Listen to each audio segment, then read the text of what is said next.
अरविंद केजरीवाल का अभिनंदन और हमारी बधाई।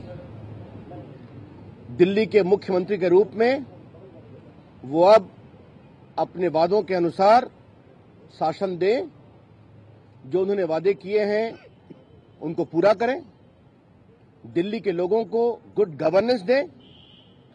भारत सरकार की ओर से दिल्ली की जनता और दिल्ली के विकास के लिए जो कुछ भी सहयोग करना होगा वो केंद्र सरकार सदैव करेगी।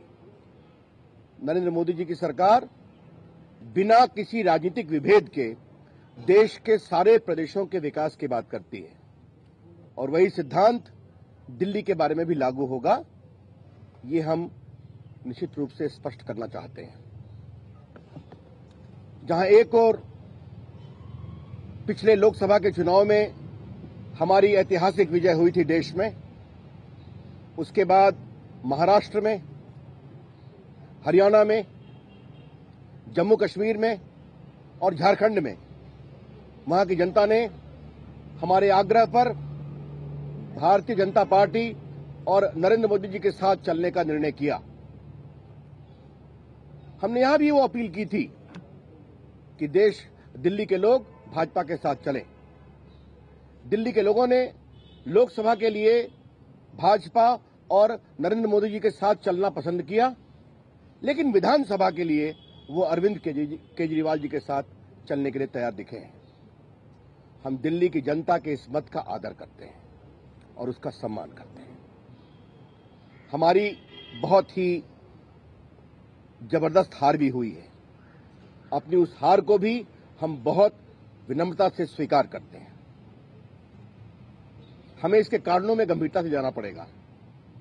शायद दिल्ली की जनता के मूड को भांपने में हमसे कुछ कमजोरियां हुई हैं, उसके बारे में हमें ईमानदारी से सोचना पड़ेगा। ये ठीक है कि 2013 के विधानसभा के चुनाव की तुलना में अगर दिल्ली में भाजपा के वोट परसेंटेज को देखा जाए तो बहुत ही थोड़ी कमी आई है, लेकिन हमारी हार तो हार है और उसे हम बहुत ही विनम्रता के साथ स्वीकार करते हैं। पार्टी इस हार के बारे में विस्तार से इसकी परख करेगी, इसकी समीक्षा करेगी, लेकिन बीजेपी के अंदर हमारे कार्यकर्ताओं की, हमारी पार्टी की तमाम विरोधी परिस्थितियों के बावजूद दोबारा खड़े होने की हिम्मत रहती है और मुझे पूरा विश्वास है कि दिल्ली के हमारे कार्यकर्ता यहां की जनता के विश्वास को प्राप्त करने में सफल होंगे। हम एक सार्थक विपक्ष की भूमिका निभाएंगे दिल्ली में। जहां सरकार को सहयोग देने की अपेक्षा होगी, दिल्ली की भाजपा देगी। जहां सरकार का विरोध करने का क्या आवश्यकता होगी, पूरा विरोध भी करेगी।